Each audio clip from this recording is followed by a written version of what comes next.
Bienvenido, queridos hermanos. Hoy, 13 de agosto, estamos celebrando a un padre de la iglesia primitiva y un erudito cristiano, ¿no? Me refiero a Máximo, a San Máximo el Confesor, gran defensor de la doctrina ortodoxa sobre Cristo. Se le dice confesor justamente porque, dado que sufrió por la fe cristiana, pero no murió como mártir. Así que, queridos hermanos, empecemos a contemplar la vida de este santo. San Máximo el Confesor se destaca como el más notable escritor griego del siglo VII. En sus escritos se revela su vasto conocimiento en teología dogmática, en la tradición patrística y así como en la interpretación bíblica, la espiritualidad mística y la liturgia. No obstante, como señala el padre Llorca en su Historia de la Iglesia Católica, su estilo puede resultar excesivamente recargado y difícil de comprender, reflejando una tendencia frecuente entre los autores griegos de su época. Este juicio nos invita a adentrarnos con mayor interés en la figura de este santo, aún poco conocido, que representa el último gran testigo de la Iglesia antes de su división, o sea, del cisma de Oriente. Máximo se erige como un defensor firme e incrementable de la doctrina verdadera, hasta el punto de que su fidelidad le valió el título de mártir. Nacido en Constantinopla hacia el año 580, San Máximo el Confesor provenía de una familia cristiana de clase aristocrática. Aunque se conocen pocos detalles sobre sus primeros años y sus padres, sus escritos revelan que recibió una sólida formación clásica, dominaba el pensamiento de los filósofos griegos y mostraba una profunda familiaridad con los padres de la Iglesia, especialmente con el mejor Orígenes y con Hebraeo Póntico, el asceta egipcio. Se cree que hacia el año 610 ya ocupaba el cargo de primer secretario del emperador Heraclio, una posición de gran prestigio.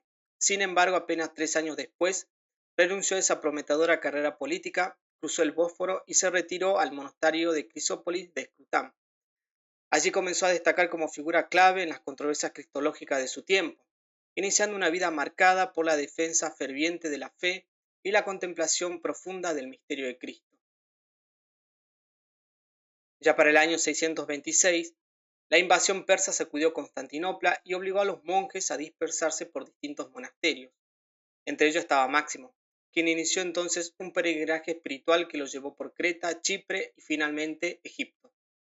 Este último país se convirtió en su nueva patria, no solo por refugio, sino porque él era el epicentro de las controversias teológicas que agitaban a las iglesias orientales. Allí Máximo no solo encontró un nuevo hogar, sino también un campo fértil para desplegar su vocación intelectual y espiritual. Durante la década del año 630, la Iglesia Oriental se vio sacudida por la controversia monotelita. Esta doctrina afirmaba que en Cristo existía una sola voluntad como consecuencia lógica de la condena al monofisismo, que sostenía una única naturaleza en Cristo. Lo que parecía una cuestión puramente doctrinal se convirtió rápidamente en un conflicto social y político, con implicancias imperiales. Ya en el año 638, el emperador Heraclio promulgó el decreto Eclectis, que establecía en Cristo dos energías, pero una sola voluntad. Máximo, con su espíritu combativo y su profunda formación teológica, se opuso con firmeza a esta doctrina. Defendió la existencia de dos voluntades en Cristo, la divina y la humana, como expresión plena de su encarnación. Su enfrentamiento con el patriarca Pirro fue decisivo. Este justamente terminó desterrado en el año 639 por el emperador Constancio II. Entonces, llegado este momento, es el momento más importante y determinante en la vida de nuestro santo, que es justamente cuando hace la defensa de la ortodoxia cristológica, ¿no? Respecto a las dos voluntades, o sea que en Cristo existieron dos voluntades, la humana y la divina, ¿sí? Entonces, Máximo se opuso firmemente a la herejía monotelista y defendió con fuerza que Cristo tenía dos voluntades, una divina y una humana, en perfecta, eso es importante, en perfecta armonía.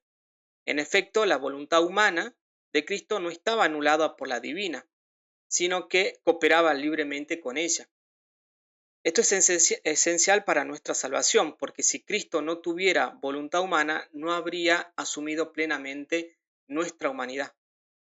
Entonces, en ese sentido, la voluntad humana de Cristo se somete libremente a la divina, mostrando así el camino de la deificación o la santificación, o sea, mostrándonos a nosotros cuál es el camino de la santificación, de la deificación. El abad Máximo impulsó la realización de varios concilios particulares que culminaron en el Gran Concilio de Cartago del año 645. En este encuentro decisivo estuvo presente incluso el patriarca de Constantinopla. Durante el intenso debate doctrinal, Pirro acabó reconociendo sus errores, lo que representó una victoria teológica de gran resonancia. Este desenlace provocó un fuerte impacto en Constantinopla, intensificándose la controversia cuando el patriarca emprendió viaje a Roma. Allí, ante el Papa Teodoro I, de origen griego, abjuró públicamente de sus errores, marcando un momento clave en la historia de las disputas cristológicas. Durante su estancia en Constantinopla, Máximo fue sorpresivamente arrestado por la policía imperial bajo la acusación de traición. En ese momento, la doctrina religiosa oficial estaba estrechamente ligada a la estabilidad del Estado y su oposición al monoteísmo se interpretaba como una amenaza política. El verdadero propósito de su detención era silenciar su voz profética y forzarle a aceptar las tesis monoteístas, como ya había ocurrido con el inconstante Pirro. Para ello, fue llevado ante un tribunal donde se le imputó su rechazo a la ectétesis, es decir, la declaración doctrinal del emperador Heraclio, y al Typus, edicto de Constancio, que prohibía toda discusión sobre la existencia de una o dos voluntades en Cristo. También se le acusó de haber influido en el Papa Martín I para convocar el Concilio de Letrán en junio del año 649, donde Máximo participó activamente y firmó las actas como Maximus.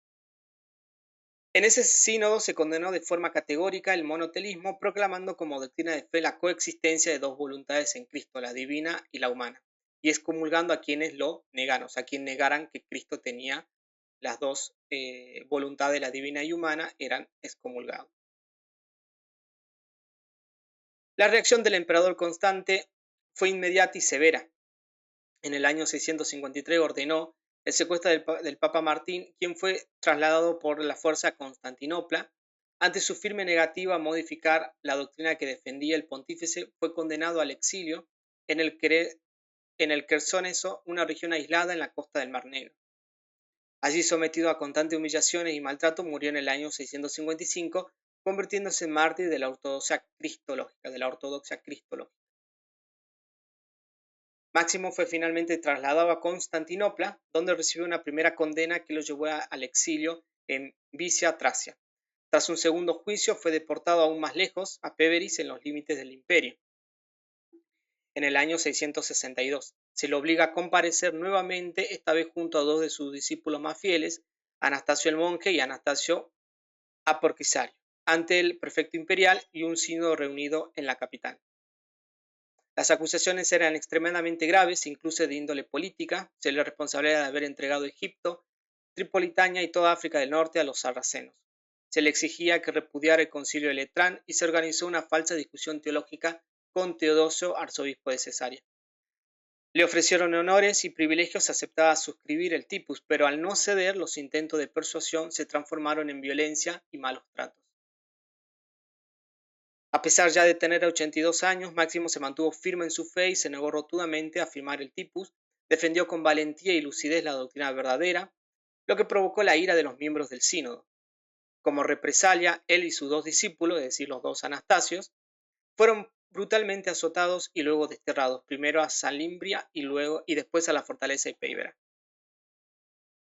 Tras años de sufrimiento, les amputaron la mano derecha y le cortaron la lengua, exponiéndolos públicamente como escarmiento.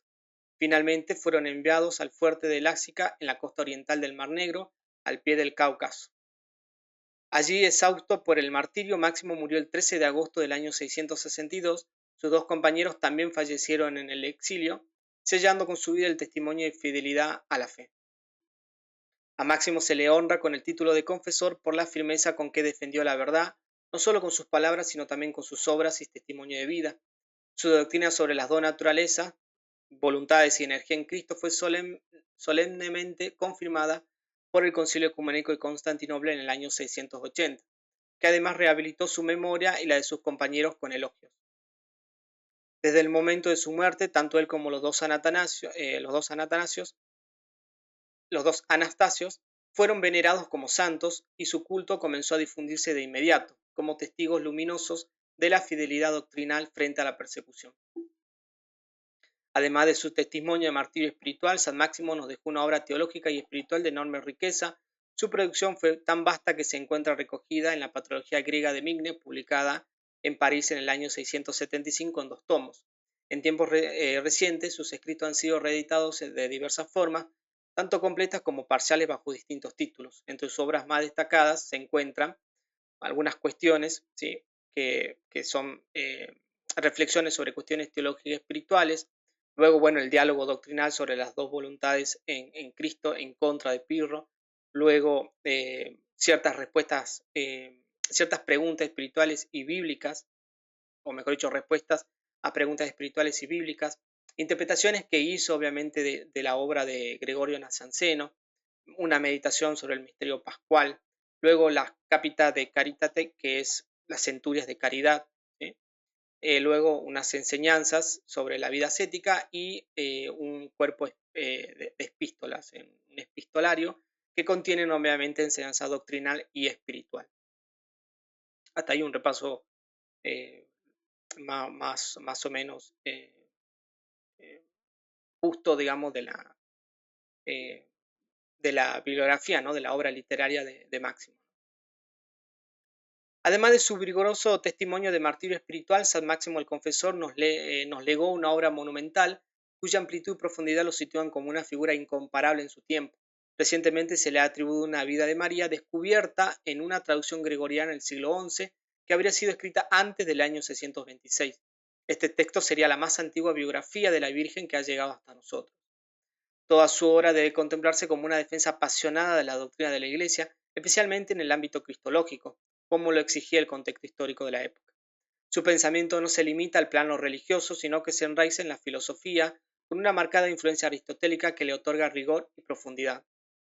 Campos temáticos de su obra, por ejemplo, dentro de la dogmática cristológica, tiene obras, como hemos dicho, ¿no? La disputa contra Pirro, luego carta y tratados breves que abordan la doble voluntad en Cristo, luego ya propiamente la mística y en la espiritualidad tenemos las centurias de caridad que ofrecen una visión integrada de la vida interior y litúrgica.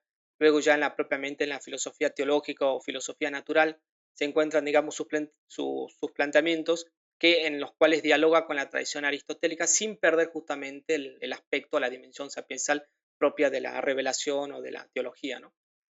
Luego tenemos una mariología primitiva en sus obras y hemos dicho que esa obra es la más antigua que se tiene constancia de que se le haya dedicado una biografía a la Santísima Virgen María, ¿no? Y eso nos permite tener hoy nuevas perspectivas sobre la devoción y la teología mariana desde el siglo VII, ¿no? O sea, qué es lo que creían los cristianos en el siglo VII respecto de María Santísima. Luego, uno de los campos más trabajados por San Máximo el Confesor fue el de la exégesis bíblica, en el que se dedicó a comentar y esclarecer pasajes difíciles de la Escritura, siguiendo el estilo interpretativo de la escuela alejandrina. Su enfoque no solo revela profundidad teológica, sino también una sensibilidad simbólica que conecta la palabra con la vida espiritual. Igualmente sobresaliente es su contribución en el ámbito de la espiritualidad ascética y mística, donde su obra alcanza una distinción especial. En ese terreno destaca el Tratado sobre la Mistagogia, una obra notable que ofrece una interpretación del simbolismo litúrgico en clave mística, orientada a la transformación interior del creyente. En ella la liturgia se presenta como camino de unión con Dios, revelando la dimensión teológica del rito como experiencia de divinización, de santificación, deificación. Sin embargo, quizás donde mejor se manifiesta el alma de Máximo es en sus cartas. Se conservan 45 de ellas, suficiente para ofrecernos una imagen clara de su extraordinaria actividad literaria en un contexto de gran confusión doctrinal. En ella se percibe su sabiduría, su discernimiento y su firmeza en la defensa de la ortodoxia, así como su capacidad de acompañamiento espiritual. Estas cartas no solo transmiten doctrina, sino también consuelo, orientación y una profunda visión pastoral. En resumen, nos hallamos ante una figura que, como afirma el padre Llorca, merece un puesto de honor entre los santos padres de la antigüedad cristiana, un lugar muy especial. Pues bien, querido hermano, finalmente le pidamos entonces la gracia a nuestro Señor Jesucristo que Él nos conceda, que tengamos siempre un espíritu firme y podamos defender valientemente con parresía la sana doctrina, es decir, la cristología ortodoxa, que podamos dar testimonio ortodoxo del misterio redentor de nuestro Señor Jesucristo. Que así sea. Amén.